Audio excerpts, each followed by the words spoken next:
Арбаңыз Атамқұл байке. Марвал. Бүгін Манас темасында барлашылық қылалық.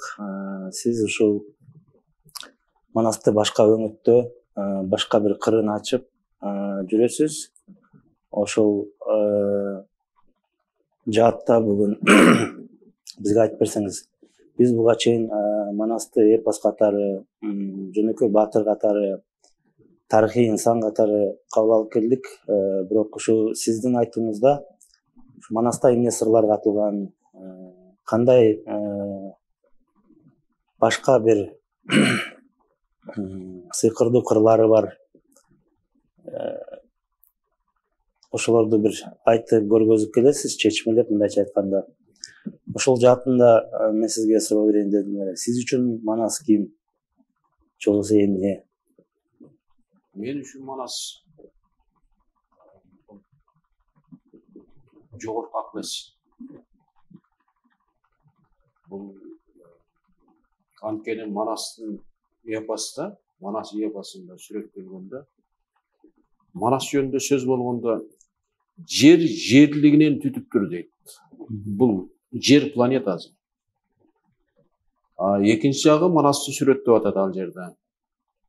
Бети көк дейт. Бети көк. Бул көк асман жөнүндө. Боору чаар. Көөгүн туман көздөнүп, майлаган буудай жүздөнүп деп, бул жана күн батып баратканда кып-кызыл болуп күн көрүнүп турган, ошол көз кылып карегиндей кылып сүрөттөп атат Манасты.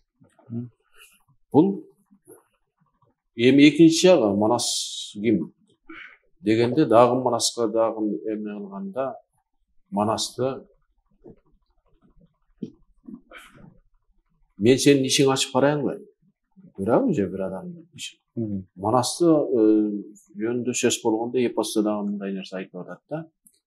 Кыраанын көкчалы Манастын ичин ачып карасаң, жер жүзүнүн кең экен деп сүрөттөп атат. Эмне жөнүндө түшүнүп берет? Мынакей жер жүзүнүн ичин ачып карасаң дейт. Жер жүзүнүн кең экен. Манасты мен үчүн бул космос. Бүгүнкү тил менен айтканда, жогорку акыл-эс деп да карасак болот. Манас эпосу бул аталарыбыздын бүгүнкү кыргыз элине айткан киреш сөзү, койгон шарттар. Ошол мезгилде алдын ала айтылган маалыматтар. Бүгүнкү жашообузду 100 жыл мурун айткан, 150 жыл мурун айткан, ушундай болуп, кабыларыбызды бар жөнүндө маалыматтар бар. Сиз айтып атасыз ошо керес сөз. Мен туура түшүнсөм, Манас бул илгерки Манас эмес, азыркы болуп аткан биздин жашообуз Манаспы? Ошол бизге айтылган сөздөр, ушу Манастагы айтылган сөздөр бизге тиешелүүбү же илгерки элдерге, ошо илгерки Манаска тиешелүү? Эми бул жерде Манастын ичинде көп нерсе камтылып жатат да, анткени Манас эпосун адам тапкысы ойгундук деп чоң сырларды катып кеткен да. Манас эпосунда аталарыбыздын кандай шарттарды кыргыз элине, бүгүнкү кыргыз элине койгон шарттар.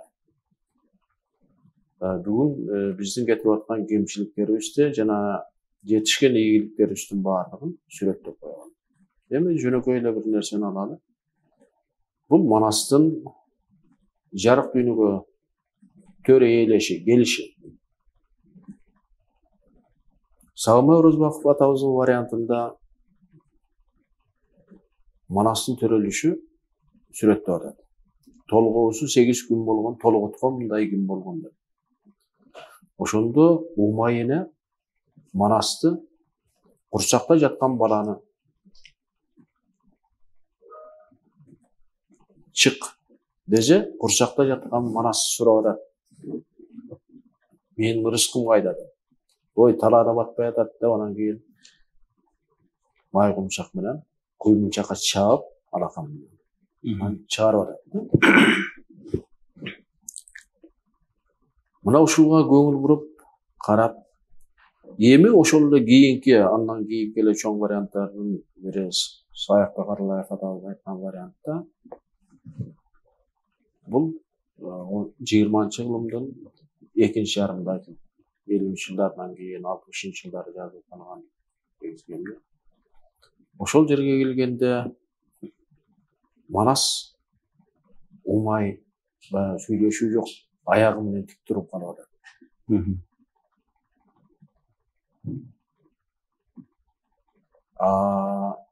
5 жашка чейин бечел болуп калып атат.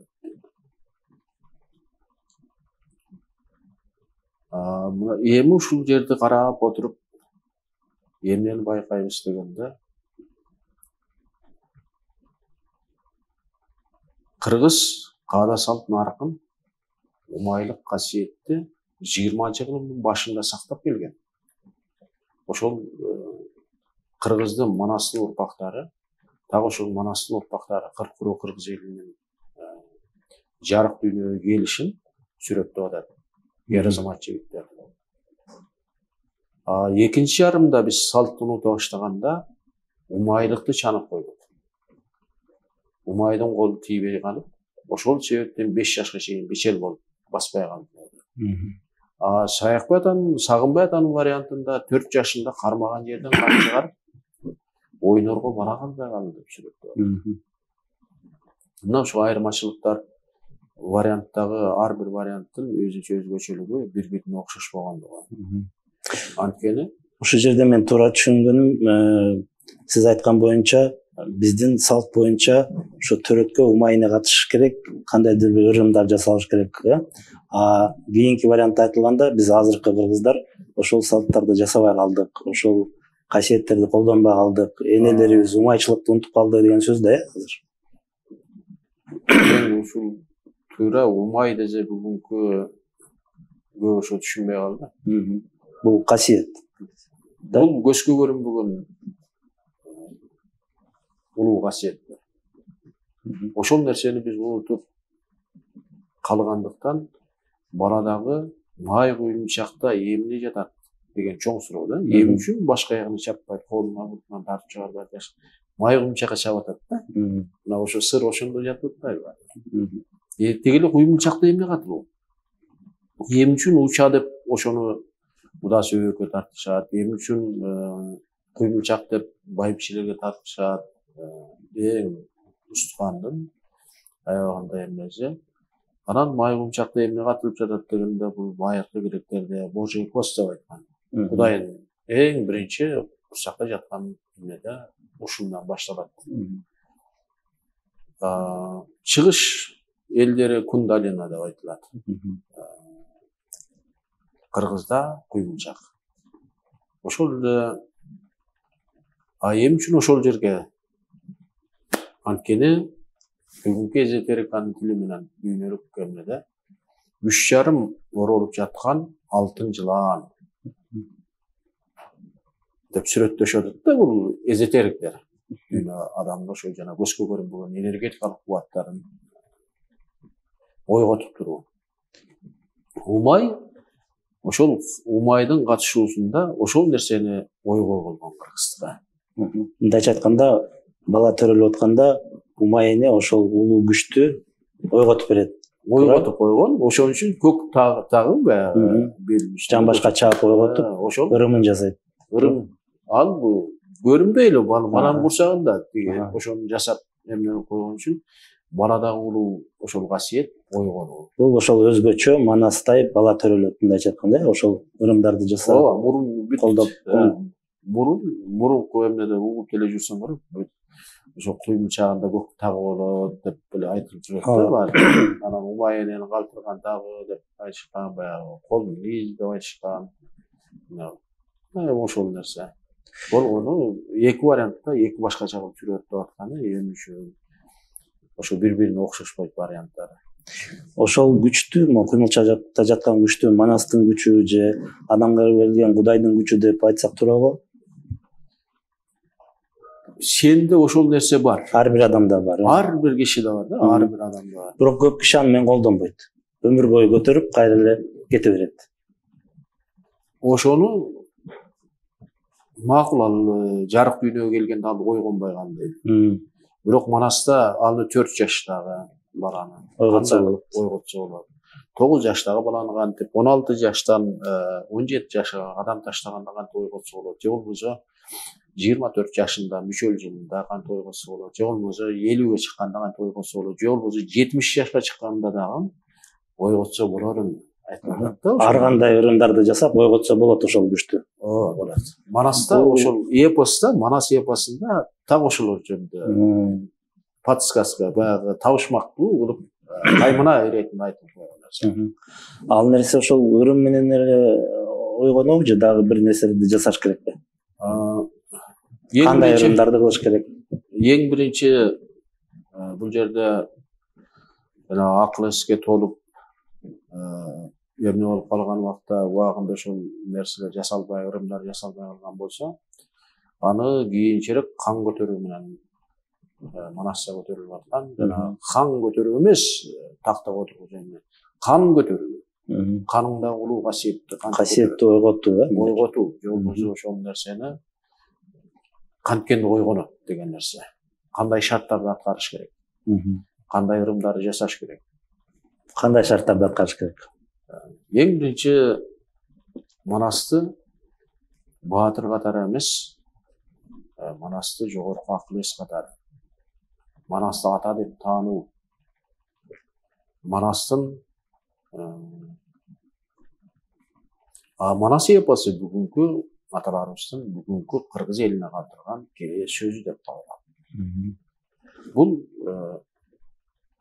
Манас менен экинчи нерсе Манаска келүү. Кантип Манаска келебиз? Азыр бул Манаска келүүдөн мурун жана эмени тактай кетсек, акыл эс деп атпайсызбы? Ошону дагы бир түшүндүрүп койсоңуз мындай. Акыл эс мындай бул эмне? Кандай нерсе? Бул акыл эс адамдан өзгөчө нерсеби, же адам көтөрүп жүргөн нерсеби? Ал адам менен келеби, же адам ошону өзү табабы? Бул эмне сиз үчүн?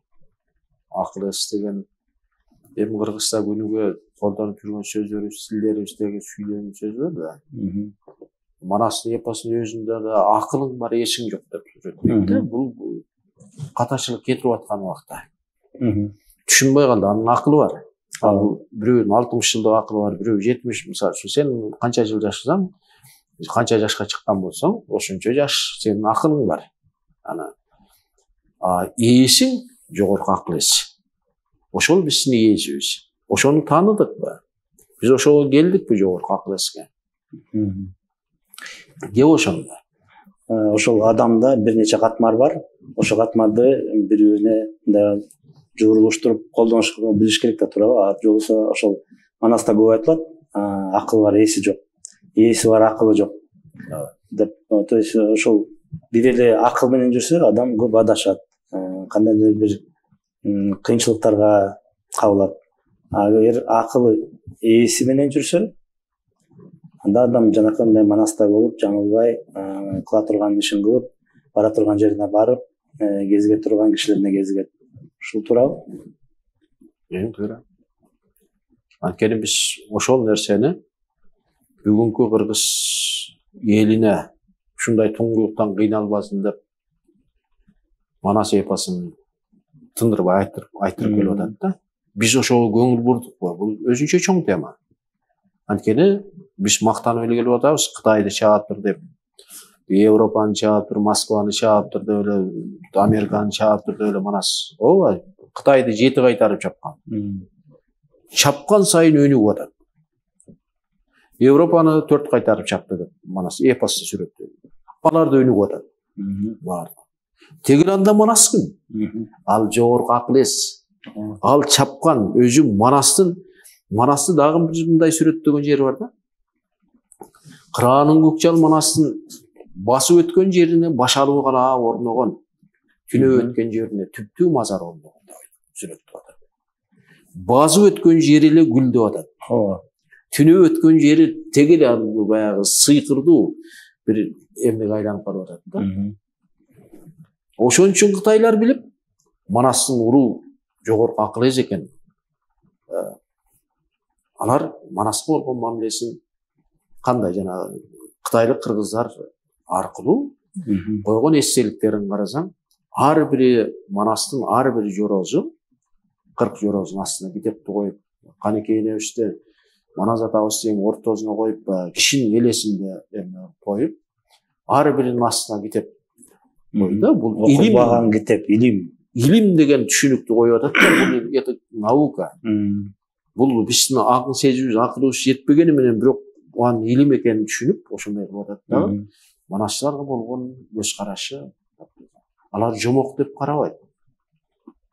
Алар башкача, ошол көзгө көрүнбөгөн уруу күчтүн бар экенин туюп, сезип, анан ошондой кыргыздарга, ошол Манас айткан кыргыздарга аңгез ошондой. Демек биз Манас чапты дегенди биз ушул күнгө чейин туура эмес түшүнүп келиптирбиз да. Чапты десе бир кырды, өлтүрдү деп түшүнүп атпырбыз да. Жок, а көрсө ошол барган сайын ал ошол жерге азаттыкка чыгарып, ошол жерге чындыкты алып келип, наоборот ошол жерде оңдогон, гүлдөткөн деген сөз турбайбы? Мына дагы бир эле Сагыборов атабыздын вариантта кечээ дейт. Коконду кыйратып, Өзбекти түздөп кетти деп атат да. Анда кайсы кылым болуп калат? Кечээ 20-жылы, 19-жылдын акыры Кокондун кыйрашы. 1713-жылы түптөлүп Кокондун хандыгы каракчылык кылган айтылат дагы. Ошол каракчылыктын кыйрашы Өзбектин түздөлүшү айтылып атат. Өзбекти түздөп кетти. Бул ааламдык улуу күчтөр. Бул көзгө көрүнбөгөн күчтөр. Мисалы үчүн Исхак Разаковду журт атасы деп сүрөттөгөн Манаста. Бир эле варианты бар. Манасты тосуп алган бир эле журт атасы болгон. Анда Панус ханын таштап дейт. Пани деген славян элдерине тиешелүү. Бул ошол нерседе мындай тарыхты карап, эми биз ал кезде атабыздын белинде Исхак Разаков 1854-жылда 1954-жылы эмнени тосуп. Ошол ал кантип тосуп алды? Панус ханын таштап, Пани деген ошол орустардын үстөмдүк, славян элини, кыргыз элинин үстүндө үстөмдүк кылып турган убакта ошол Манас элдики деп коркпостон айтып чыгып, анткени ошону тосуп алды деген түшүнүк. Манас атабызды тосуп алды десе, Тараска барып же башка жактан жок. Бул көзгө көрүнбөгөн көпүрөк менен баарлашып, жогорку акыл эсти тосуп алган үчүн ыраазы болгон. Манас ата. Бул элге келген касиет, бул биринчи адам өзү азаттыкка чыгып, анан элге келген касиет деметкенде, элде дагы мындай чоң өнүгүү, өсүү, өзүнүн жолуна түшүү болот. Өзүнүн кыла турган адамдын вазипасы бар, элдин вазипасы бар, ошону аткарат деген сөз да. Жана сиз айтып атасыз ушул келүү. Мындайча айтканда, бул жалгыз эле кыргыздарга берилген эмес. Кытайга келсе, Кытай өнүгүп атат, өзбектерди түздөп кетти десе, бул кырып жер менен жер кылып кетти жана наоборот көтөрүп түз жолго салып кетти деген сөз турбайбы? Жогорку акыл эс бирөөдү кырайын, бирөөдү өлтүрөйүн, бирөөдү жок кылайын деген эмес жок. Жок. Ал баз өткөн жерине же болбосо чоң казат, кичи казат деп, же болбосо 1-чи, 2-чи, 3-чү, 4-чү, 5-чи казат деп айтылып атат. Эмне үчүн аттанып атат казатка деген чоң суроо бар да. Адам акысын жегендери көбөйүп кетип дейт. Ошон үчүн аттанып атат. Эми ошо Ала тоодо бүгүнкү турган жерибизде бул Сарыарка деп азыр казак турган жерин, жер Уралды, Алтайды баарын сүрөттөп атат. Бирок ит өлбөстүн чөлү деген картада жок. Чоң казатта же болбосо Талчоку деген чоку жок. Чоку жок, андай баягы ашуусу бийик укмуштай. Тегири эмне? Биз ошого Манаска, жогорку акыл эске талдоо жүргүзө алдыкпы? Талдай алдыкпы? Эмне үчүн аталарыбыз тындырбай эле айтып атат да, мына мисалы үчүн Дөөлөт Сыдыков, Кутман, Улан Исмаилов, теги жана 3 жашар кезинде айткан Үмөт.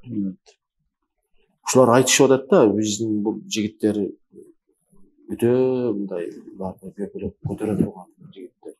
Ошол эле Нурбек айтып атат, ошол эле Азиз айтып жүрөт. Биздин бийликтегилер мына ушул Акаев, Акиев, Атамбаев, Жээнбеков ошолор көңүл бурдубу? Азыр жакшы көңүл буруп, Манасты өзүнчө бир эмне кылышып калды. Бирок ошолордун убагында көңүл бурулбай калган да көп нерсе. Эмне үчүн айтып атат? Ошо тал чоку деген анализ, ошол айтып аткандарга анализ жүргүзүп алдыкпы? Эмне кабар берип атат? Эмне үчүн айтып атат деген биз өзүбүзгө кыргыз эли суроо коюп атат да. Эмне үчүн мындай эч кандай эмнеси жок эле, даярдыгы жок, эч кандай эмнеси жок эле. Түш көрдүм деп эле, же мен айт деди, же тигиндей шарттарын койду, мен айтышым керек экен деп эле, күндөп түндөп эле айтышып калды деген нерсе. Бул ошо жогорку улуу күчтөр айтып атат кыргызга. Кулак кагыш кылып айтып, талда. Ошол талдоо деген эмне дегенде бүт бүгүнкү кетирип аткан кемчилигибизди эмнеден жаңылдык, эмнеден адаштык. Кыргыз элине ким зар ууну жүзүндө ширин кылып кимдер сунат. Ошолорду Манас эпосунда эбагала айтып койгон.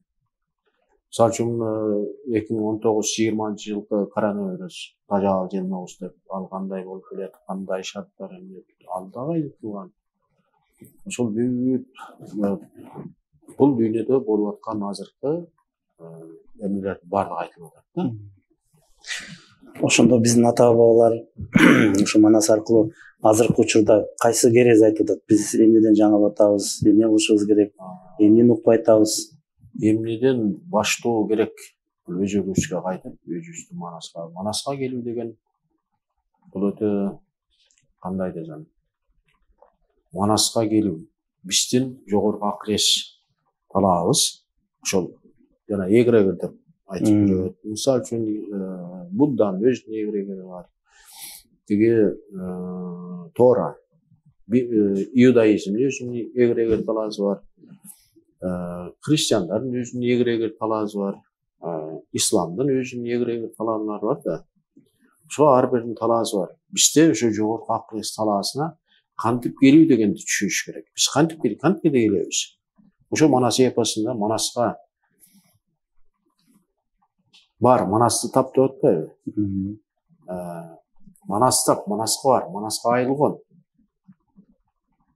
Деп эле кайра бүт Бакай кадагын айтып атат, Чуба кадагын айтып атат, тиги Алмамбетке да айтып атат, бүт жоролорун айтып атат да. Манаска бар, Манас тап, Манаска айылгон. Сенин көңүлүң ачылат, кырсыктын баардыгы чечилет дейт.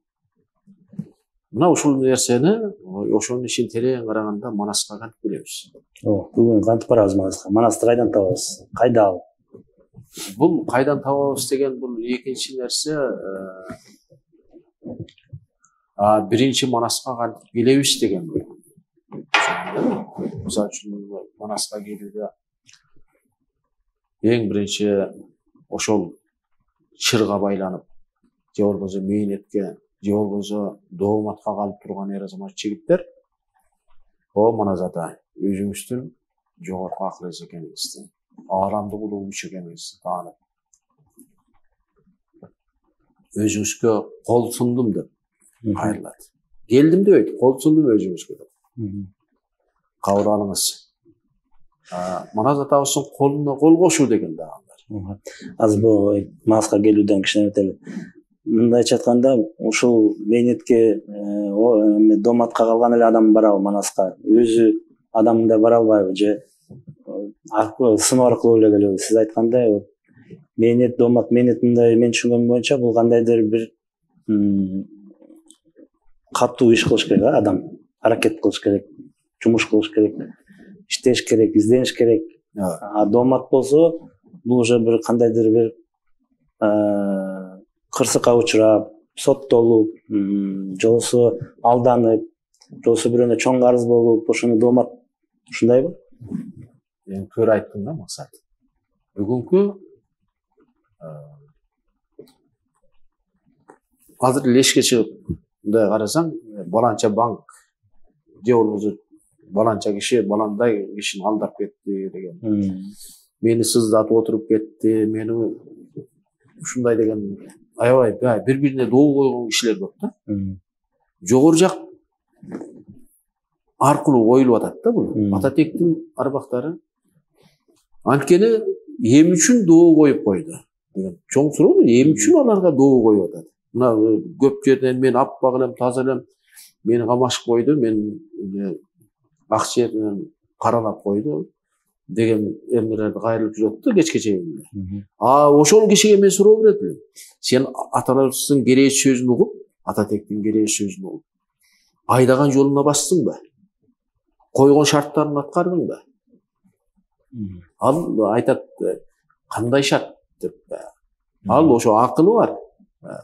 Оккан илим билими бар. Ал аябай жакшы нерсе. Акыл да керек. Бирок жогору жактан коюлган кызматы бар да. Жалпы адам заттын астында коюлган кызматы бар. Эмне үчүн? Манас 6 шердин кенжеси деген Манастан окуп эле жүрсөң керек. Бул талтап ошону терең эмне экен бул деген иши жок да. 6 шердин кенжеси дейт. Ооба. Адамзатка эң биринчи зороастризм берилген. Бул зороастризм 4 стихиянын керемет күчүн ошолор менен иштеше билүү. Экинчи Будда. Зороастризмдин борбору кайсы жерден? Жана кандай болуп эмне болгон дегенде азыркы Сулайман тобусу. Бүгүнкү күнгө чейин оттар базасы, суудар базасы баягы стихияларга жараша эмне кылып, бүт пайгамбарлар дүйнөдөгү эң улуу кишилер ушул жерге келип зиярат кылышып турушкан. Экинчи, андан кийинки берилген илим Будда. Бунун борбору азыркы Кант шаары. Отурган дөө боргон болуп, ичинки бир салынган эмнелердин чейин сакталып, япондорго барсаң, индустарга барсаң, буддизм каяктан келди дегенде түндүк тараптан келди деп атат. Бизге ошол жакта жашаган кишилер алып келди деп атат да. Туурабы? Андайды ойлой жүрөбүз. Бул экинчи Кудайдын экинчи берилген илими болчу. Мыйзамдары. Ошол нерсени бул эмнени үйрөттү бизге? Адамдын энергия поля талаалары, өзүнүн энергетикалык талаалары. Же болбосо чакра деп айтылып жүрөт, же болбосо кыргызча уюмдар, ар бир ушу көкүрөк уюму бар, көмөкөй уюму бар, бешенек уюму бар, төбөдөгү уюму бар, киндиктеги уюму бар, куймунчактагы уюму бар дегендей. Ушулар жана адамдагы тынбай энергия талаасы адамдын өзүндө да айланып турат. Ошону кантип иштетип, ошол кайсы точкаларга бул экинчи берилген илими. Бул дагы аябай чоң. Үчүнчү Тора берилди. Булар даңазалуу китептер. Андан кийин Библия берилди. Бул да даңазалуу китеп. Бирок буларда кичинекей гана нерсе берилди. Анткени бул нерсени баштапкы эки берилген илимди өздөштүрө албай калганда, алдаба, өлтүрбө деп, уурдаба деп, 3 илимди адамды тизгиндеп, аларды рамкага салып, эрежелерди берип, ошо эрежелерди эркиндиктин кадырын билбей калганда, буларга чектөө киргизди. Эми ошол Куранды карасаң, Куранда Манас жөнүндө бар айтылган. Эми үчүн катышып айта албайт деген дагы бир чоң тема. Анткени Библияда же болбосо Куранда Библия жөнүндө Иса пайгамбар, Муса пайгамбар, ошол пайгамбарлардын жөнүндө бардыгында бар. Ошентип бул Зороастризм, Будда, Тора, Библия, Куран. 5-нчи болуп, 6-нчы Манас берилип атат. 6 шердин кенжеси деген ошол болот. Ошол кимге берилди? Ал кыргыз элине берилди. Кыргыз элине берилгенден кийин эмне үчүн берди деген суроо болот да. Эмне үчүн кыргызга берип койду Манас? Куранда айтылган. Пайгамбарлар өзүнүн кызматын аткарды, бирок ошону аткара албай калган жагдайларын анын артынан Биз Манасты жөнөттүк деген жер бар. Биз Манасты жөнөттүк. Ооба. Мындайча айтканда бул илимдер бири-бирине карама-каршы келтирбейт. Булар бири-бирин өндүрүп, өстүрүп, улап, даярдап алып келген адамзатты эволюциялык өнүгүү. Көчүп туруш керек. Бир нерседе кармалып албаш керек. Анткени бир убакта эскирип кетет, кайра жаңыланат башкасы ошентип. Ошол мыйзамды сактап, Кудайдын мыйзамдары бул илимдер. Анткени Манаста ичин карап отурсаң, динге кирбей калганыбыз үчүн да күнөөкөр болгонбуз. Бирок динге кирип калып, андан чыккыбыз келбеген да күнөөкөр да. Эки жагын тең айтып атпайбы, эмне үчүн? Анткени көчүшүбүз керек. Көч баштуу кыргыз элине, жалпы кыргыз элине кызмат болуп жүрдү. Адамзатка көч баштоолук көрсөтөбүз. Анткени көчмөндүктүн ошон үчүн бала сагын айткан. Адамдын эң жаманы консо көчкөндү билбеген, көчсө конгонду билбеген адам жашайт.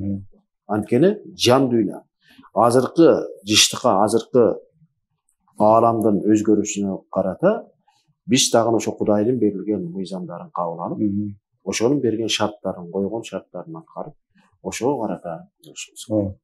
Сагынбай Орозбаковдун вариантында ушул пайгамбарлардын баары аталат, сиз айткандардын баары, ошол илимдердин баары айтылат. Бир ушул бир кызматташууга алардын элчилери келип Манастын алдында чоң азатка барганы айтылат. Ушулардын баарына биз мындай туура жана көлөмдүү кылып айта турган киши жок болуп атат да. Ушуну сиз биринчи жолу айтып атасыз. Булар бири-бирине карама-каршы келбеген, элди бөлбөгөн, кайра биримдикке чакырган, бир нерсе кыла турган адамзатты азаттыкка чыгара турган илимдер экен деп сиз айтып атасыз да азыр. Ооба. Мухаммед, Иса пайгамбар. Булардын баардыгы өзлөрүн курмандыкка чалышкан. Ошол адамзаттын бирок Куранда айтылып атпайбы? Бул акыркы пайгамбар деп. Болду, мындан кийин пайгамбар болбойт. Доор, булардын доору кыямат болуп, жаңы доор башталат. Жол болсо Маянын календары. 2012-жыл 21-декабрь. Конец света деп айтылып атпайбы? Ооба, ошол нерсе бүтүп, бирок анын экинчи жагы бетинде кайрадан башталуу, кайрадан жаралуу. Мунун экинчи жагы да бар. Ар бир адам пайгамбар болот деп да түшүнсөк болот. Анткени башка жетелей турган, башка бирөө сен үчүн өзүн курмандыкка чыга турган замандар өттү. Сен өзүңдү өзүң ачып, өзүңдү өзүң эми азаттыкка чыгарсаң болот. Эң туура нерсе.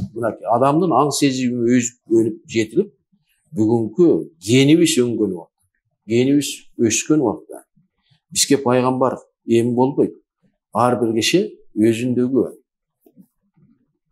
улуу күчтү ойготуп, жогорку ошо акыл эс менен, жогорку Кудай менен түздөн түз байланышка чыгуу. Түздөн түз байланып туруп, ошол менен бирге болуу. Ошонун койгон шарттарын аткаруу. Душманды башка жактан, Манаста душманды башка жактан издебели. Өзүңдөгү душманды жеңдеп атат да. Манасты бир карасаң, аталарыбыздын кереси сөзү жок. Бирок ошол эле кезде Жолой ким? Коңурбай ким? Алооке ким? Бүт ушулардын баардыгы эскара ким? Анан ошолорго характеристика берип атат, ар бирине мүнөздөмө берип атат. Айта кетсеңиз сразу. Мына Жолой. Ой, кан чыккандын баардыгын сором деген эрки бар. Баардыгы эмне көрүнсө ошонун баардыгы. Бул адамдагы материалдык дүйнөгө болгон кызыгуусу. Ушунчалык зор экен. Напсинин күчү ушунчалык экен. Экинчи оюң бул кошо 90 жашка чыккан. Буундарын сары суу баскан. Ал ошол нерсе эптеп эле кылдырап жүргөн нерсени. Сенин көккө ар бир киши материалдык дүйнөдө жүргөндө да ал Кудайдын мыйзамдарын, Кудайдын бар экенин эстеп турат. Бирок уйкап алды ошол нерсе. Бул кантип байзам дегенде эмне өтүп, напсинин күчүнө алданып калып, ошол эки күрөш. Эскара ким? Дененин муктаждыктарынан чыга албайт. Дененин муктаждыгына же болбосо ичсем, жесем, уктасам кумар. кумардын эмнеси, бул аялга болгон кумар, бул байлыкка болгон кумар, тамакка болгон кумар, тамак жеп ичкенге болгон кумар, оюн-зоок, ошо нерсе бул аябай чоң азгырык да. Эми карасаң, бул Манаска чейинки илимдерде дагы ошол нерселер көрөш. Мынакей Мухаммед алейхиссалам пайгамбар дагы бүт кулдарды бошотмуштар дейт. Бүт кулдарды бошотмуштар дейт. Эмне үчүн ошо азаттыкка чыгарган ошондой болчу. Ал бүгүнкү заманда адам өзүнүн эркин таанып, эркти тааныганда адамдын ушунчалык жоопкерчилиги күчтүү болот. Манаста сен өзүңдө отурган душманды өзүң таанып, ошон үчүн жанагы төшөктө жатып өлгөн жаманат, согушта өлгөн салтанат, төшөктө жатып өлгөн жаманат деген макалдын мааниси.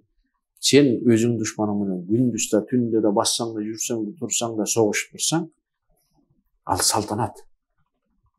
Өзүңдөгү душманың менен согушуп турсаң. Ошо биринчи кичи казат адам өзүнөн башташ керек деген туурабы? Бул негизи тыштагы согуштардын баары адамдын ички дүйнөсүнөн башталат да. Эгер жанакы өзүңдүн кара ойлоруңду, кара сапаттарыңды жеңе албасаң, ошолор менен урушуп жүрсөң, сен коомго дагы ошондой мамиле жасайсың да. Уруш менен талашып, корс мамиле жасап, бирөөнү жаман көрүп, бирөөнү жакшы көрүп, ошол сапаттарды айрылбаса, адамдын эмеси ичинен башталат да бүт. Жанакы ошо напси ойдон башталат, анан тышка чыгат, ал уже иш болуп баштайт. Бирөөнү жамандык жасайт, жаман жакшы айтышат.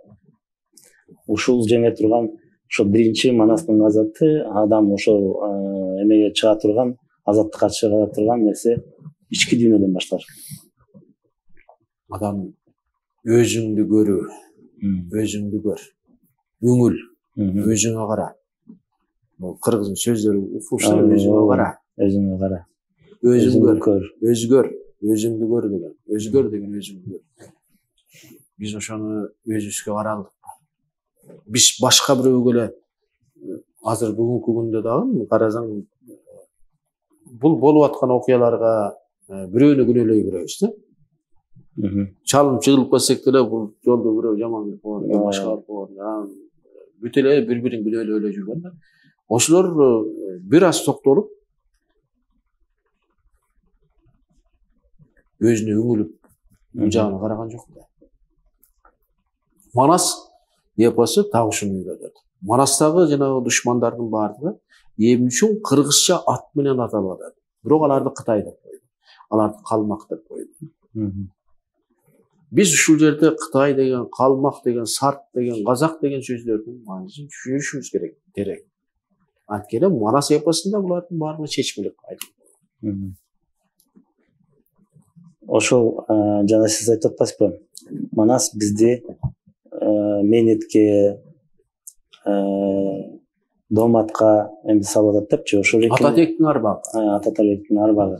То есть бул кандайдыр бир киши мени карыз кылып, же мени бир жерге камап койбой, биздеги ичибиздеги сыйкырдуу ошол күч сыноолорго салып атат. Анткени өзүбүздүн жан дүйнөбүзгө көңүлүбүз бурбай, кыла турган ишибизге көңүл бурбай, алаксып аткан үчүн ушундай бир сыноолорго кабылып атабызбы? Туурабы?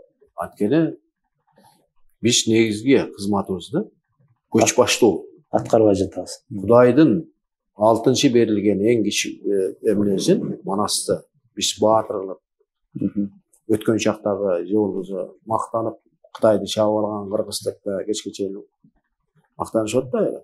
Жок, ал чабып өткөн жерин эле кандай ары шаарлар туруп атат да, баягы гүлдөп атат деген түшүнүп. Манас десе башка элдердин ойшулдары менен сүйлөшүп, эмне кылып калсаң, алар айтат. Это ваш Манас, это герой дейт. А там есть Манас, высший разум. Такая сила деп эмне кылышат да, анткени Манас эпосунда башка дүйнө адамзатында жашаган элдердин ханзадалары, башкалар дагы кайра түш көрүп Манаска келишти деп атат да. Манаска алар да келишип атат. Алар ошо жогорку акыл эске келишип атат. Бул бүт адамзатка берилип аткан нерсе.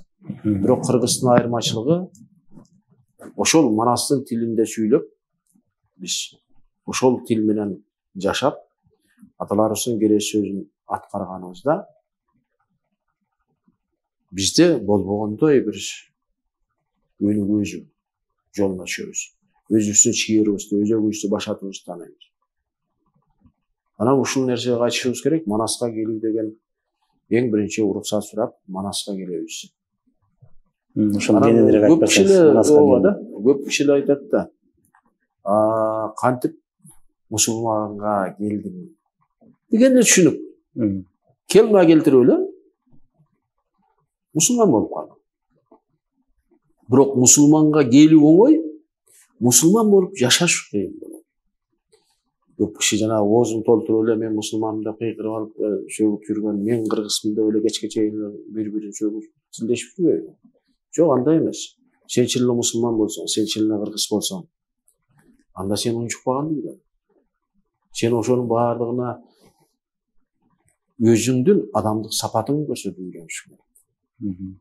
Бирөө менен тилдешкен же болбосо мусулманчылыкта андай эме жок да. Же болбосо кыргызчылыкта андай эме.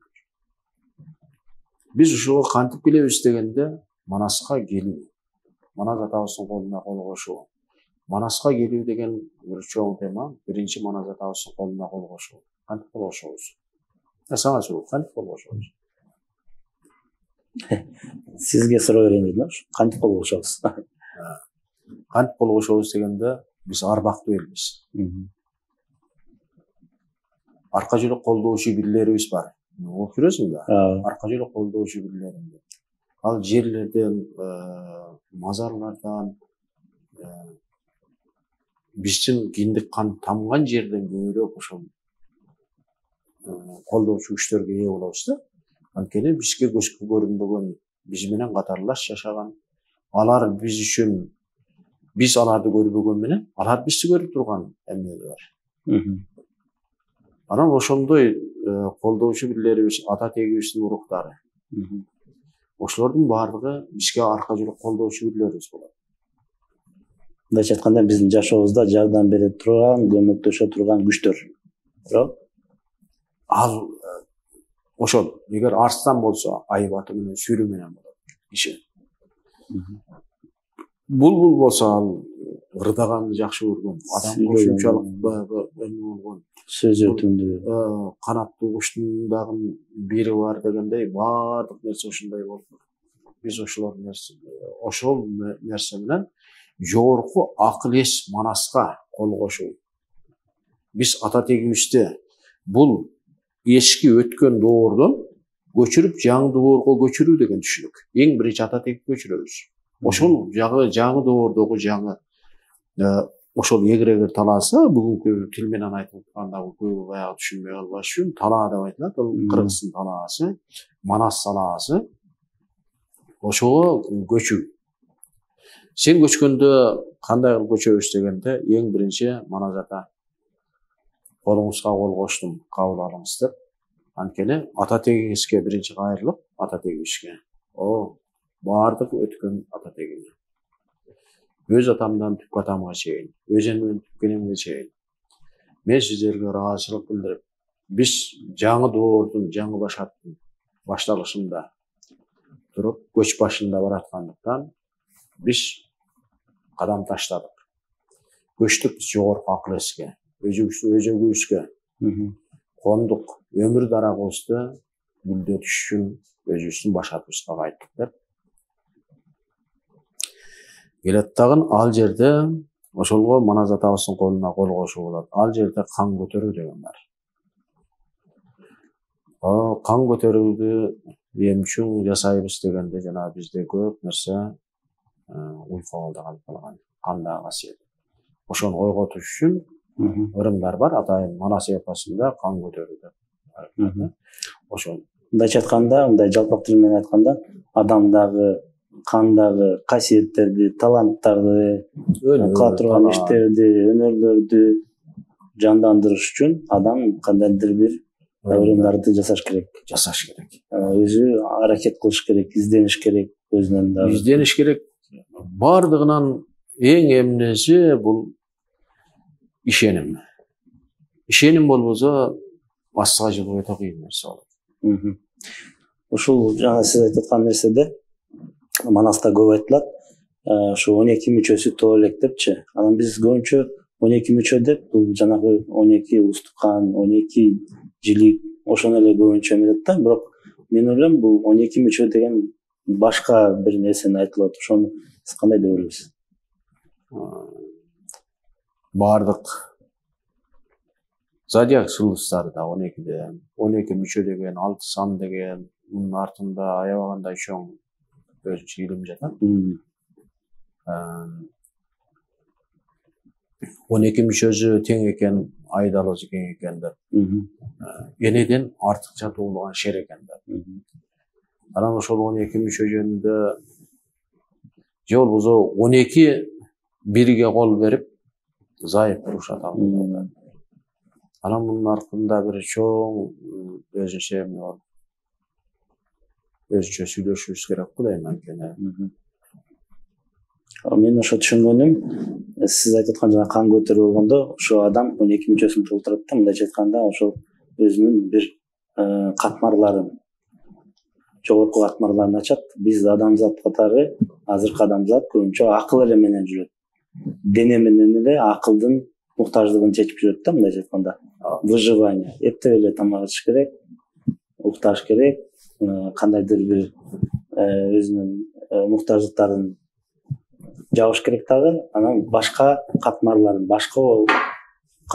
11 катмарын ачпай эле, сиз айткандай кыла турган ишин кылбай, физикалык дененин муктаждыгы менен өтүп кетет.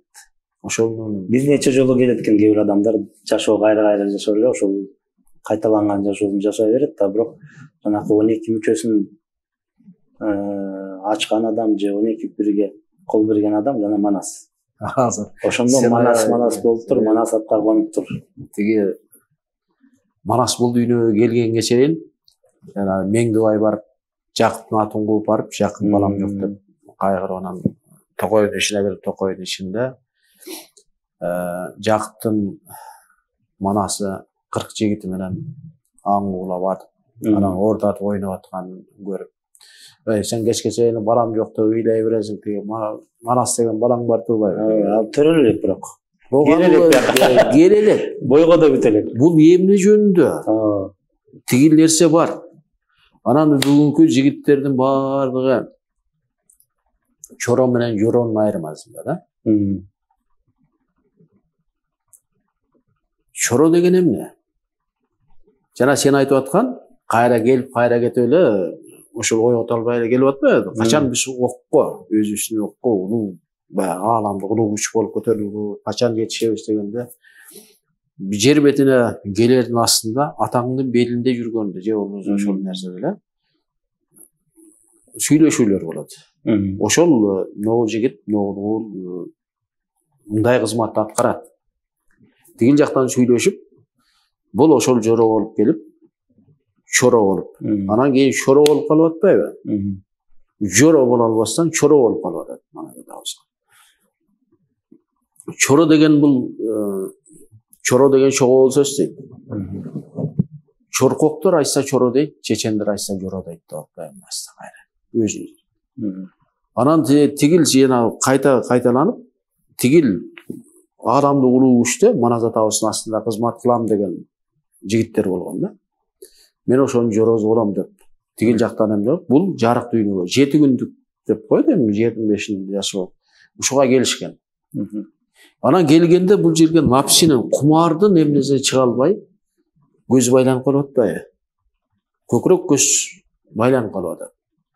Ошондон чыга албай, кумардын сазына батып кетип эле, анан өмүр өтүп кетип атат да.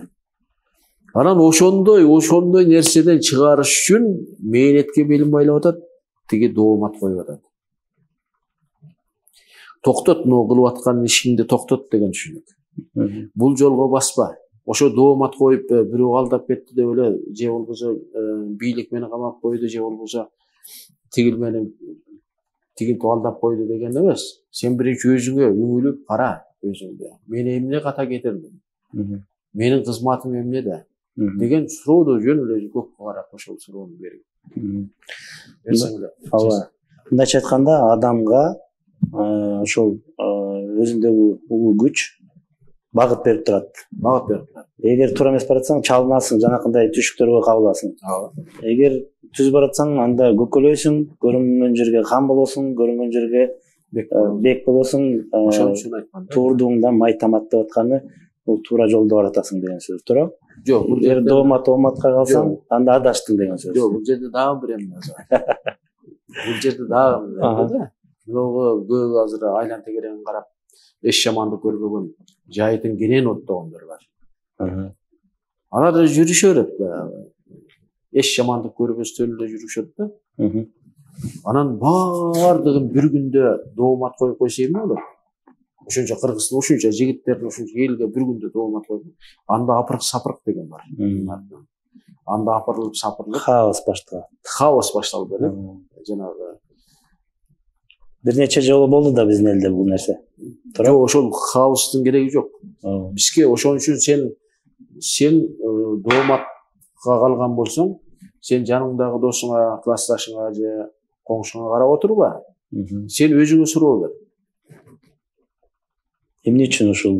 Эмне үчүн мен ушундай болуп, түз эле жолдо баратып, чалынып жыгылып дегенде материалдык бүйнөдөн чалынып жыгылып. Эми көбүнчө бул материалдык бүйнөдөн, ден соолуктан, анан аша чабап барып, кандагы касиетти, ата текти ден келип аткан касиетти эмне кылбай койгондо, казгалдак деген кайран куш кайрылып учат талаага дейт. Кимдер гана кайгырбайт, карынынан чыккан бала үчүн деп туруп. Баладан кармайт. Анын балдарын өткөзөт, эгер туура эмес. Ошо баладан кармап коет дагы, бала кыйналат, оорукчан болот, анткени ал нерсени көтөрө албайт, анткени атасын жолго, энесин жолго салыш үчүн ошол нерсеге. Бала үчүн кимдер гана эмнеге гана жүгүрбөйт. Айтып жанагы Манаста 5 жашарга чейин бешел кылып кой деп атпайбы? Ооба, бүгүн бешел балдар көп. Ал бешел дегенди мындай түшүнбөш керек. Бешел деп бүгүн бирөөнүн слуху начар, бирөөнүн тил деген тили чыкпай, бирөөнүн кечирек чыгып, дагы бир ушундай ден соолугунан жабыркап аткан ушундай балдар бар да. Алар аябай касиеттүү балдар. Болгону ошол ырым-жырымды ата тектен келип аткан улуу салтыбызды жасап, ошол менен ат коюлуп, ошол менен курчактагы келген кыркын чыгаруу деген, курчактагы баланы 9 ай кантип тарбиялайт деген Манаста чоң эмнелер бар да, эрежелер. Ошолорду сактадыбы, сактабадыбы? Же болбосо ата-эне тааныбай калганда, касиет тааныбай калганда, же ата тектен корузуп эле, таптаза эле. Ата тегин атап, кутун чөйүнтүп, акызына эл берип, акызына дем бербей койгондо дагы балаң деп анан кийин жана казгалдак деген кайран куш кайрылып учат талаага. Кимдер гана кайгырбайт, карындан чыккан бала үчүн деп. Канчалык кыйын болбосун, баладан кармап койгону ал өтө жанагы крайний мера деген. Материалдык дүйнөдөн кармаган бетилер жеңилирээк алат. Бирөө каршы кылып койгон же болбосо эмнелер алар жеңилирээк. Ошондой нерселерге өтө ооба. Ушул жерден ата-эненин дагы ролун кыла турган иши баягы Манаста аябай берилет. Чээрде энебиз бир эле атадан Манасты өстүрүп, чоңойтуп, тарбиялап, ошондой элге, жерге керектүү адам кылып чоңойтуп атат да. Ошол эле Жакыптын атанын башка балдары Бак-дөөлөттөн 6 арам чыгып калып атат да. Бул дагы ошол эненин, атанын ролун ошол баскан жолуна жараша балдар өзгөчө болот экенин, айырмасы болот экенин ортосунда да берилип атат да. Азыркы бизге учурда аябай керек болуп турган атанын орду, эненин орду, баланын орду деген ушу темаларга аябай сабактар бар да Манаста. Ушул жака токтоло кетсеңиз. Биз баягы чийирде түз эле аял катары түшүнүп алып атпайбы? Чийирде деле. Чийир эмнени түшүндүрөт? Болбосо чийирдин аты, чын аты Шаакан экен деп атат. Чийирдинин Жакыптын агасы чыйыр деген бар да. Эми бул нерседе дагы табышмактар бар да. Табышмактар бар. Чыйыр деген эмне? Чыйыр это жаңы жол. Эч кандай ийис салынбаган. Биз азыр галактикада эң эмнеде учуп барат. Бул күн система галактика. Ошол кирип башка жыштыкка кирип баратабыз да. Ошол жерге чыйыр салуу деген. Ошондой эле биз жашообузда эң биринчи эч ким бара элек жерге, эч ким бара элек, эч ким баса элек жерди биз биринчи басабыз деген сөз. Ошолго чыйырды салынган чыйыр, ошол чыйыр болот. Ошол өзүбүздүн чыйырыбыз менен. Анан чыйрак деген дагы. Анан мунун кырлары көп. Чыйыр деген кайрылы ийис түшүндүрөт. Ата бабаларыбыздын салып кеткен чыйыры бар. Ошол чыйыр менен келсек, биз анда өзүбүздүн манасты жаратабыз. Каныбыздагы манасты ойгоо барбаган. Баланы ошо курчактагы баланы тарбиялайт. 9 ай. 4 жаштагы баланын канын көтөрөт. Кантип ойноп аткан көтөрөт. 9 жашар балага жасала турган ырымдар, 12 жаштагы кыздарга жасала турган ырымдар. 40-ын кантип чыгарат бала баягы эмне кылганда. Бул дүйнөдө жашап, аркы дүйнө акыретке сапарын кишини кантип узатат. Ушулардын баардыгы манасты бар да. Анан ушуларды сактаганыбызда биз ошол чыйырды сактаганыбыз болот. Эми экинчи нерсе бакыт өлөт деп атат. Алда Жакыптын жары. Алда түш көрүп атат. Ошондой алар да түш көрүп атат. Бирок эмне үчүн алардан анткени киши ошол мынакей сен аялбы, эркекпи, неважно, кандай эркек, аял деген. Чыйырды алып жүрсөң, сендеги өзүңдөгү манасты жар кылып, жараткан өзү жар болсун деген сөз бар эмеспи? Ошол чыйырды, өзүңдүн чыйырыңды, өзүңдүн башатыңды жар кылып алып жүрсөң, анан бактылуумун, дөөлөттүмүн деген кишилерди мындай карасаң, я самый счастливый человек деп жүрүшөт. Башка тил менен сүйлөшөт. Же башка бирөөнү туурап жашар. Өзөгүнөн тайып кеткен. Алардан ким келет? Алардан түздөн түш, бөөдөнү боштор. А десең бөө дегенде. Экөөсү кенен талаада батпастан бири-бири менен сүйүшкөн кочкорлор. Чыйбыт Көлбай деп, жана Көлбай деген кандай түшүндүрөт дегенде, менин колуман баарды келет, мен жана акчасын чачып, душманга орто ачып отурганда. Кочкорлору баягы кенен эмнеде бири-бири менен батышпастан, бири-бирин жамандап, бири-бирин сүзүп жүрүшкөндө. Ошого дөөлөткө мас болгондор. Бул көкүрөктөгү өзүнүн чыйырын жоготуп, алар эмне кылат? Манасты. Эпостем айтылып атат, кыргызга кам болушуп, жарып, бөлүп жарып, чачыратып атат. Кыргызды чабышып атат да кайрылы. Анан мындай карасаң, ал деле кыргыз, манас деле кыргыз, жалпы эл деле кыргыз. Мындай карасаң, баягы түш Кытай келип чабып кетти дейт. Чынында Кытай ким манаста? Бул Кытай эл жөнүндө сөз болот. Жок, бул Кытай эл жөнүндө да бар. Булар кыры жагыбызда бүгүнкү айтканда адамзаттын экономикалык жактан өнүгүп, астыга чыгып кетти булар. Кыргызга чыгып кетти. Экинчи жагы, Кытай деп кишинин жаскан мыйзамына гана таянгандар. Муну манаста Кытай. Чектөөгө салып койгон, бир рамкаларда жүргөн адамдар. Жок, рамкаларда жүргөн башка кишилер туурап жашаган. Ошондо өзүнүн Көлбайлар жөнүндө айтып кеттиңиз. Негизи байлык бул да касиет катары берилет. Бир кишиге бербейт. Көбүнчөсү азыр кандай кабыл алат? Бул акчаны мен таап алдым, мен акылдуу үчүн таптым, мен кыйындыгым үчүн таптым деп ошол акчасы кайра ага мындайча айтканда сыноо болуп, аялдан аял алып, үйдөн үй алып кыйналып атпайбы? Бирок негизи бул касиет катары берилип, Манасты элге кызмат кылыш керек эле бул байлар. биз мисалы үчүн билбей эле Манаска жора болуп келдик да, чорого. Мынакей Манаста үйү жок келгенге үй бердим деп. Аялы жок келгенге Кыргызстан кымчабел сулуу кыз алып бердим деп. Тиги байлыгы жок келгенге байлык бердим, малы жок келгенге мал бердим, тону жок келгенге тон бердим, Эли жок келгенге эл бердим. Эли жок келгенге эл бердим деп атат да. Бүгүн ошол мына 15-20 жыл 40 жашка чейин булар 50 жашка чейин өзүнүн кызматына келгенге чейин аябай күркүрөштү. Адамдан кычырышып, жогору жактан берилген нерсе болчу да бул. Маназат абыз булар Кыргызга кызмат кылат убак-саат келгенде деп берди эле. Жогорку акыл эс берген, ата тек берген. Касиетти бирөөгө акындык берди, бирөөгө өнөрдү берди, бирөөгө талант берди, бирөөгө байлыкты берди. Ошентип берди эле булар эмне кылды? Жана сен айтып аткандай, мен өзүм иштеп таап алдым дедим да. Байлыкты дагы бардыгында. Эми сурай турган убакыт келди. Канакей, эми бирөөгүн карасаң, кечеги жакшы жары менен ажырашып атат.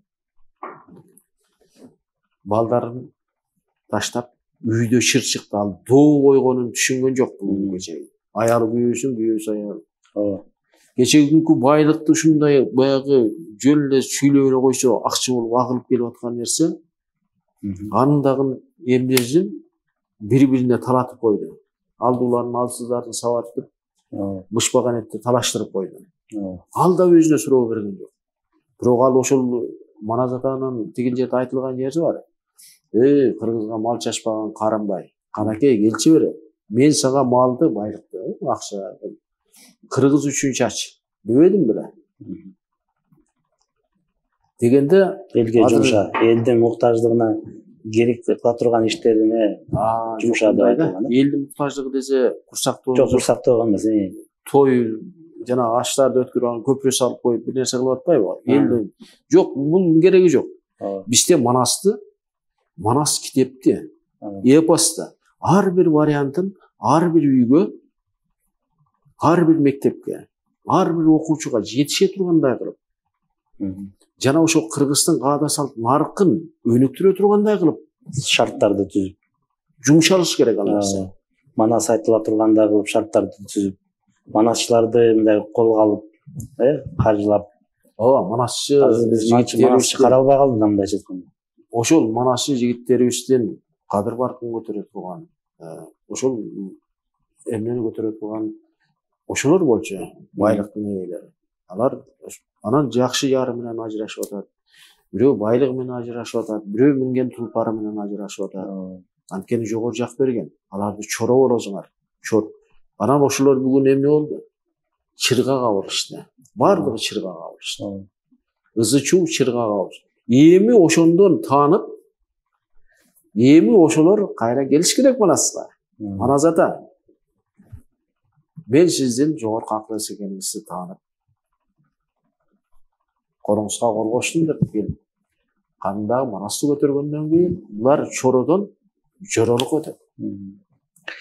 Мен ошо эмени ковид убагында баарыбыз көрдүк го, эл журт көрдү, бирок көп киши ошону талдап өзүнө бир сабак катары алып калды, алган жокпу билбейм.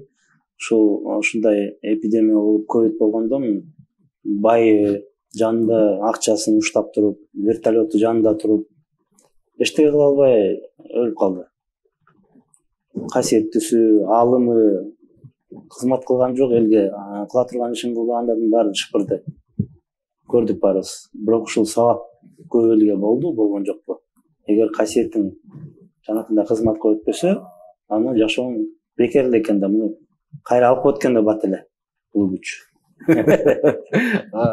Жана 3 жашар балага айтып атканы, колубуздан баардыгы келет деген түшүнүк да. 3 жашар балага бүкүлдет Манас айтып атат. Ал биздин колубуздан баарыбыз келет, баарыбызы келет деген.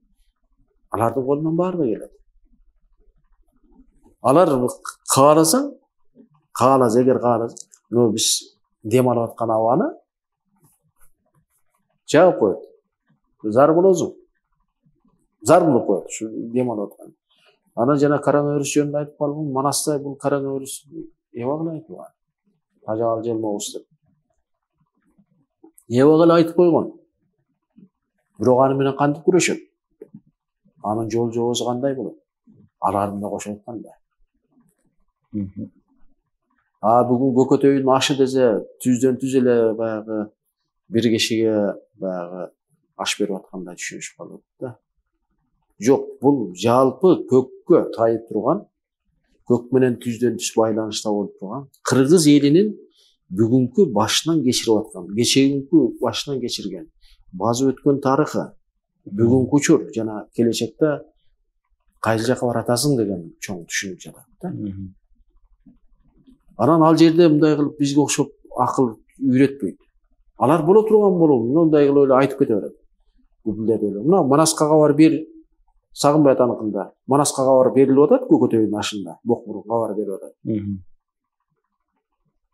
Саякбай атаныкына келгенде Бокмурунга бар бербей коюп атат. Өлсөм да барбайм, Манасыга барбайм, Манасты тааныбайм. Мынакей айырмачылык ошол. Аталарыбыз анан бүгүнкү турмушта мындай карап турсаң, Сагынбай атаныкында келбей коюп атат. Маназада. Ой, кыргызың кыргыз болбой калгандыр, мен булар мээнетке белин байлабасам булар анан ошондон мээнет дөөлөт. Анан доомат, оомат. Дооматты эмне үчүн берип атат дегенде, ооматын оодарып алсын деп берип атат. Ооматын оодарып алсын. Ошонун аркасында бир жакшы иш бар. Ушул чырлардын артында ушундай жана тоскоолдук ошол ден соолуктун эмесинде артында чоң ийгилик келе турган. Ошол нерсени кабыл алып, ошонун убактын өткөрүп жибербей, ошонун убагында кабыл алып калсын деп, ошон үчүн жанагындай чалып доомат коюп коет. Ошону түшүнүш керек. Ошол дооматтардан чыгып кете турган жолдору барбы? Манаста бар, эпоста бар. Бир аз айтып бера аласызбы? Мисалы үчүн бүгүнкү эки нерсе бар да. Бийлик Maanikердин бул Кыргыз Республикасынын 201 жылбыры кимде колунда кимде болгон болсо, бийлиги Кыргыз Республикасынын бийлиги кимдин колунда болсо, ал Манаска кабар берүү миссия милдети ага жүктөлгөн. 201 жылбыр бул Кыргыз элинин, жалпы Кыргыз элинин тагдыры, элдин тагдыры. Элдин тагдыры.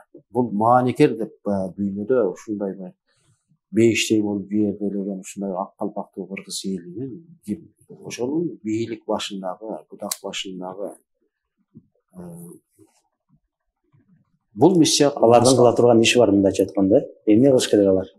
Алардын кыла турган иши бар. Бул бир жагы. Экинчи жагы Кыргыздын бүгүнкү дооматка калган эр азамат жигиттерин Манаска келүүсү. Бирөөсү экинчисиз болбойт.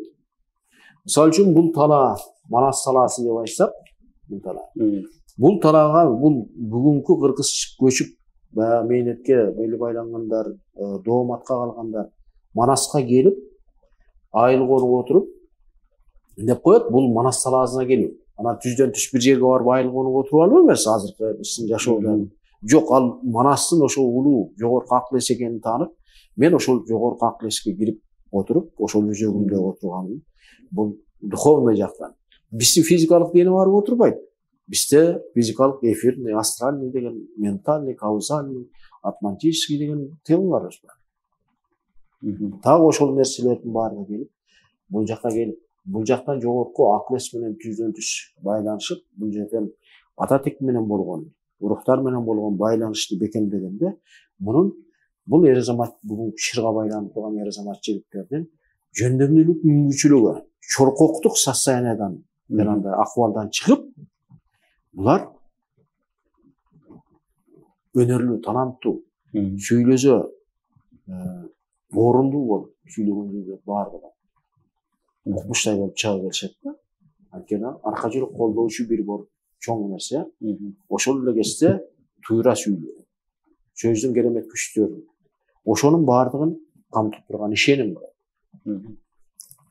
Бул бийлик кабар берет Манас атабызга. Бийликке жүктөлгөн. Манаска кабар берүү деген бийликке жүктөлгөн. Бийлик кабар бергенде ким көкөтөйдүн ашына келип жалпы кыргыз элинин бийлик бутактарына кимдер келип отурат? Ошол кечеги бүгүнкү жанагы өзүнүн ооматын оодарып алгандар келип отурушат. Анткени алар напсини өзүнүн эң биринчи Манаска келген напсини жеңе билүүнү. Эгер напсини жеңе албаса, өзүндөгү кайрыгерликти жеңе албаса, өзүнүн сынчылык баягы көрүнгөнгө эле сын тагып, азыр карасаң баардыгын эле бири-бирине сын тагып атканда, Акаев деле жаман, Бакиев деле жаман, терс жагын эле айтып элесиз. Баардыгын эле сын тагыш белет. Айланып кетейин, сен өзүңө да бир кондой карап койчу, өзүңдү көрчү биринчи. Ошо жана эс кара деп ошону сүрөттөп атат. Кимдин алдысыз жагын көрүп эле ошо соктулай берет да бүгүн алардын да. Бирок өзү барса эмне болот? Кайра эле баягы эле нерсе да. Кайра эле сайылат. Мындайча айтканда, бийлик Манаска көңүл буруп, Манасты идеология кылып, эмеге мындай ошол Манаска түздөлүп, мындайча айтканда, ошо Манастан керектүү нерселерди азыркы учурга түздөп, ошо экинин тегерегинде иш алып барып баштаганда, сиз айткандай, жана дооматка калган адамдар сурулуп чыгып, Манаска келгенде бирден келип, кайсетин ачып, кызматка өтүп. Ошону айтып атасыз да. Интеллигенция деп коет. Интеллигенция. Көч башындагы ер азамат жигиттер. Бүгүн ким адилеттик менен калыстыкты издеген болсо, чынында ошо кыргыздын өзүнүн кет башын эле эмес, жалпы элдин, Кыргыз Республикасынын тагдырын ойлогон ер азамат жигиттер айылдар көп да. Көп. Так ошолор келип Манас айылына конуу, Манаска келүү деген, Манаска айыл коруу, кою бирге королош, ашы бирге жоролош деген бул эми көп нерселер бар да мунун артында. Ар бири менен өзүнчө сүйлөшкөндө, булар өзүнүн ким экенин таанаганда, анан адамдын көкүрөк көзү ачылып, ошондо бул жашоонун рахаты материалдык дүйнөдөн эмес, олжо жанагындай байлык кумар эмес, дагы бир чоң нерсе бар экенин түшүнөт да. Жашоонун өзү керемет экенин ошондо түшүнөт. Манаска айыл конуу деген ошол сиз айтып атпайсызбы, жана бир болуп, мындайча айтканда, единомышленник болуп, бир ишти чогуу алып барып, ошол ишке болгон тапкан салымын кошуп, бирөө болсо талантын кошот, бирөө болсо акчасын кошот, бирөө болсо билгичтигин, бирөө болсо сынчылыгын, сага бир суроо берейин. касиеттерин кошуп, ошол айыл конуу деген түшүнүк болот. Айыл конуу деген бул жана баягы айтып атпаймынбы, эгрегер талаасы. Ошону ошол жогорку акыл эске көч деп атканы. Жогорку акыл эске көч. Ошону мен жалпак тил менен баягы биз азыр жашообузда кандай колдонобуз айтып атам. Аны кантип көчөбүз дегенде ошо ырымдар бар. Ошол жөнөкөй өзүңдүн айтылган, өзүңдүн тилиң менен добровольно. Бирок ишенимиң менен ошолго чын ишенсең, анда.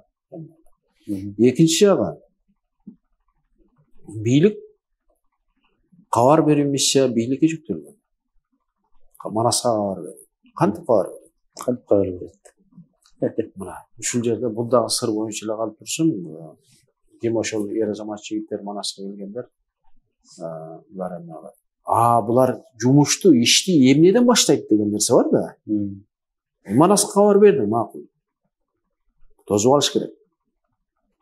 Эми ал жерге чакканына кант берди, жаккан отун берди, союшуна мал берди деп. Мал бул материалдык дүйнө каражат. Союшу чакканы, жакканы бул азыркы современный акча, офис, бүгүнкү компьютерде ошол ишти терең алып барып, терең изучать эткенге шарт түзүп берди. Жана элдин ичине ошол нерсени жеткирүү. Ошол нерсени туура жеткирүү. Баягы баатырлык жагын эле кечке чейин кыйкырып. Экинчи жагы, ошол жерде дагы бир каймана сөздөр менен айтылып койгондо, 1000 кара кашка күлүктү бул бийлик бурагат катып. 1000 кара кашка күлүктү токумун алып жайдактап бурак атка токутуп анан кийин баштап атат да Манас тоз баруу. Анан мындай карасаң, 1000 кара кашка күлүктү кантип бир бурак атка токуп коесуң? Эми мындайча бүгүнкү тил менен түшүнөм. Жок, буруп акка окутуу деген түшүнүк.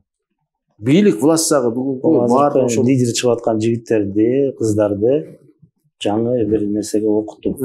Көч башындагы интеллигенция актын ийизине салып.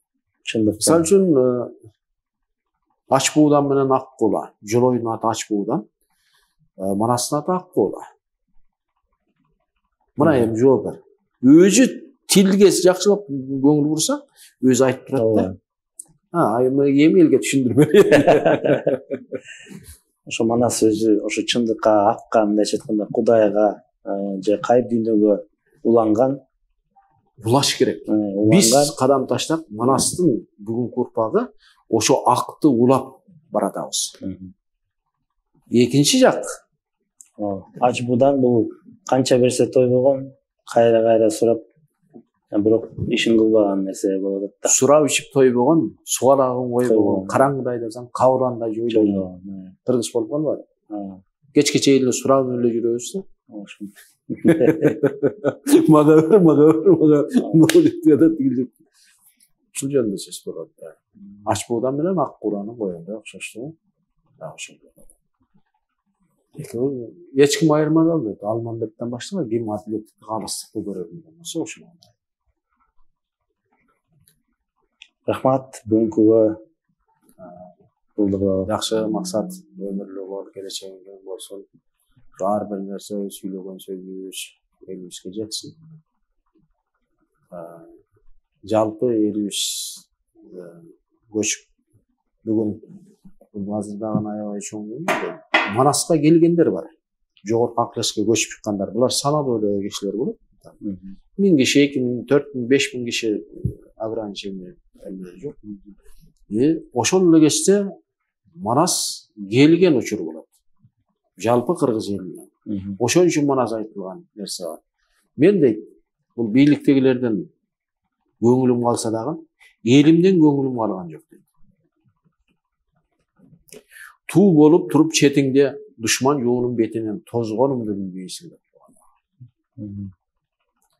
Бул үч кантсе да кыргыз элин колдоп карап назарын салып турат. Жанагы сиз айткан нерсе эгер деп атабыз, жаңы тала ошо Манаска келген адамдар бир деңгээлеп, эки деңгээлеп жаратып, анан аркасынан элдештип жанакы Алтайдан Таласка көчкөндөй кылып, элдештип көчүрүп чыгыш керек да. Ошол эволюционный процессти айтып атабыз да. Эртеңки күнгө жаңы багытка, жаңы нерсе ушул эле элди көчүрүп чыгыш керек да. Ошол бул эмнеден башталат дегенде мен ойлойм, ошол бир касиеттүү адам бир касиеттүү адамды көрүп, ошо бири-бирине тартылып, ар бир Манасын сиз айткандай ойготкон адамдар бар да. Бирок ошолор азырынча өзүнчө жүрүп атат. Жанакы тартылуу күч иштеп, бири-бири менен кызматташып, бири-биринин касиетин өндүрүп, өркүндөтүп, өстүрүп чыгарып турганда, ошо тартылуу күч менимче катуураак иштейт. Ошол өзгөрүүлөр бат-баттан болот да. Ошол тала бул бат-баттан жаралат менимче. Анан ошол багытта биз аракетибизди кылып, ошо ишибизди улантып кетип баратабыз. Мен ойлойм, ошол туура жол. Манаста да айтылат, ошол чоролор, жоролор ар кай жерден келип, ар кайсы элдерден келип, ушул бир улуу күчкө кызмат кылганда жанакындай ийгиликтер жаралып атат. Анан Манас барган жеринен сиз айткандай ордолуу мазар орноп атат, шаарлар өркүндөп өсүп гүлөп, прогресс, элдер жүрүп атат. Биз буга чейин муну жөнүндө салгылашуу катары, бири-бирин кандайдыр басымдоо катары түшүнүп келсек, азыр дагы биз аң сезимди, ой жүгүртүүнү өзгөртүп, жаңы багытка чыйыр сала тургандай, сиз айткандай, эл баспаган жерге бир жол сала тургандай. Эң биринчи эч кандай эмнеге жокко баягы улуу акка көчтөп, чыйыр салып, көч баштоо кызматы кыргыз элине. ошол Манас менен. Бул 6 шээрдин кенжеси деп айтылып аткан себеби ошол. Куранды жакшы билген аарымдар Манаска байланыштуу. Анткени Манас эпосунда Куран жөнүндө сөз болгондо ары болсо 6000, бери болсо 5000 сура бар эле деп айтылат да. Бүгүн буларда 1614 аят, 1600 сура бар дегендей кылышып чыгышып атат да, бирок Манаста башкача. Анткени бул илимдердин баардыгы Кудайдын өзүнүн убакыт сааты берилген. Биз эмнени алдык деп, ошол илимдерден эмнени алдык? Ошол илимдердин өкүлдөрүнүн баардыгын Маназада жер бетинен терип айдап Кыргызга алып келди. Мынакей Кыргыз окут, чокут, каалагандай баардык ошо диний эмнелер баардыгы алып келди. Баардык кандай жакшысы да жаманы дагы. Анткени ошонун баардыгын ылгаш керек. Ошонун баардыгын жаңыртып өзүндөгү эмнени тааныш керек. Кыргызга дагы ошонун баарын жаңылап берүү вазифасы жүктөлгөнбү деп ойлоп атам да. Ошол бири-бири менен кагышууну токтотуп. Анткени булар биздин астыдагы келечек бара турган жолубузда аябай керектүү нерселер бар. Бул жерде эки нерсе бар Манаста. Ак шумкар болуп, чындыгында баардыгын төбөзүнөн карап турган. Же болбосо тотугуш болуп калуу. Бул тотугуш болуп калуу деген ошол илимди эч нерсени түшүнбөстөн кечке чейин кайталай берет. Түшүнбөйт. Өзгөрүүгө алып келбейт. Ал эч нерсени өзгөрүүгө алып келбейт. Ал нерсе бир нерсени эле кечке чейин ошон үчүн Семетейдин бул биз Кыргыздын жан дүйнөсү тотугуш болуп сайраганда кандай болот? Же болбосо ак шумкар болгондо кандай болот? Ошон үчүн Семетейдин тотугуш салып жүргөнү бар. Семетейдин ак шумкар болуп салып жүргөнү бар. Мына айырмачылык ошол. Ошол эле илимди кечке чейин кайталап өзү смысл ардын жагында эмне катылып жатат? Өзөгүн таппай эле бир нерсени жаттап эле кечке чейин ошону кайталай берген тотугуш салган менен барат. Өзөгүн тапканда киши унчукпастан баардыгын көзүнө карап, анткени ал көрдү ошону. Негизи ар бир ошол ыйык илимдер Манаска барып такалыш керек да, Манастай адамды жаратыш керек. Ошонун баардыгы жогорку акыл эстен келип атты. Бул жерде өтө кызык, Манас эпосундагы өтө кызыктар бар. Кыргыз силер кайсыл кылым, кайсыл убак болбосун астыга чыга бересиңер деген. Анткени түздөн түз байланыш баягы Канышта Манас болгондуктан. Ошон үчүн атаңардын тизгинин тартып койгула. 4-5 атты астыга салып коюп жибергиле деген. Элди алсын деген. Эл бул жалпы жер бетинде жашаган элди алсын деген. Мен ойлойм муну азыр кыргыздарга айтпаш керек. Анткени кыргыздарга айтсаң, жана эмне айтып мактап койсо дардай күтөт экенсиң депчи, эчтеке кылышпай кереги жок экен деп, биз баары алдыда жүрөт экенбиз деп адам эметтеп. Эркиндик деген жана көч баштоо деген бул кызмат. Сен иштешиң керек. Чыканактап калбаган, чырмети уйку албастан иштешиң керек. Просто азыркы турган сапатын айтып атам да, биз көбүнчө мактанабыз. Эпос чоң, эпосуз көлөмдүү, бирок ички эмесине сиңген киши аз болуп атат да. Чоңдугуна мактанабыз. Манас деп койсоң барбай, байыркысына мактанабыз. Чанаштай дардай калат. Жанагы кечке чейин эле биз көлөм менен анан баланча миллион деген сап, анан 500 миң деген сап анан деп мактанып жүрөбүз да, бирок ошонун ичиндегине кирип көрүп. Биз жанакы башка Илиада, Махаб Каратаглар менен салыштырабыз, бирок ички маңызын салыштырбайбыз да. Көлөмүн эле салыштырып коебуз. Ички маңызын бул жерде дагы татаалдаштырып берилген да. Оңойчулук менен эме болбойт. Манаска азыр ар бир ошол ер азамат жигит Манас ачып эле окуганда уйкусу келет да. Ачып эле окуса уйкусу келет, же баш ооруйт, же тыштап алып качкысы келет. Ушундай боло берет да. Эмне себептен? Анткени китепти уруксаты жок эле кирип кетти алар. Максатсыз эле мен бир нерсени ушунун ичинен таап алам деген эмне менен кирип кетти. Эгер Манаста көрсөтүлгөн аталарыбыздын керей сөзүндөй мен арбактардын ак үчүн ачык окусын ак калпак кыргыз молдосу деп айтылган керей сөздү угуп ошону аткардым деп үйрөн чыгарып 15 мүнөт 5 мүнөт окуп коюп ата деген арбагынын акызына эм болуп акызына дем болсун десе, анда башкача түшүнүк менен көз караш менен ачылып берет. Анан кээ бирлери айтып эле бул жандуу китеп дешип коет да. Ооба, жандуу китеп. Бул китепке даяр болгондо адам ачылат. Адам даяр болуш керек. Адам даяр болуш керек. Бирок адам өзү кадам ташташ керек. Адам эң биринчи ишенип, ошол кадамды өзү ташташ керек. Негизи эле ар бир ыйык китеп билимди аркасында бир каймана сыр бар барында. И манаста да. Ошол сыр ачылыш үчүн адам өзүнүн бир даярдыгы керек. Анан ошол даярдык болгондо адам анан ошол катылган сырларды көрүп баштайт, түшүнүп баштайт. Биз азыркы адамзат жанакы ошол илимдердин баарын өзөгүн жоготуп алганын айтып атат да манаста. Өзөгү жок дин болот, өзөгү жок илим болот депчи. Эми ар бир ушу диндин алар да билишет. Аалымдары билишет ошо кыйроо жолунда бараткан. Кыямат эмелердин баары айтылган. Кыямат, doğru кыямат. Манаста дагы кыяматтын мотун эң биринчи кыргыз кечкүрү айтылат. Анткени ошол аркылуу улуу күчтөр электен өткөрөт да. Электен өткөрүп ар кандай жол менен сынап көрөт кишилер. Ошондо өзөгүнөн тайып кетеби же турабы турбайбы? Бекем эмеспи? Сил ишенсек болобу болбойбу? Жакшы анда Тамкул байке, рахмат сизге ушул билимди аркалап, ушул илимди элге ачып берип атканыңыз үчүн рахматымды айтам, ыраазычылыгымды билдирем. Ушул жараткан сизге күч кубат берсин. Өркүндө эле өскүлө. Сизде касиеттүү адамдар Кыргызда көбөйсүн. Ушул касиеттүү адамдар бири бири менен кызматташууга келсин. Ушул Манастагыдай жашайлы. Эң туура. Кыргыз бири-бирибизге баш ийбейбиз. Жогорку акылес Манас атабыздын гана астында өзүбүздүн кызматыбызды тааныганда бири-бирибиз менен биригип өзү кызмат кылып калабыз да. Анда талашуу жок. Маанекердин эки бир жылдын кечке чейин баарын талашат да. Бийликке келсем эле болду деген. Бирок бийликтин өзүнүн жүгү бар экенин сезген киши жок да азырынча. Жакшы анда максат. Рахмат. Өмүрлүк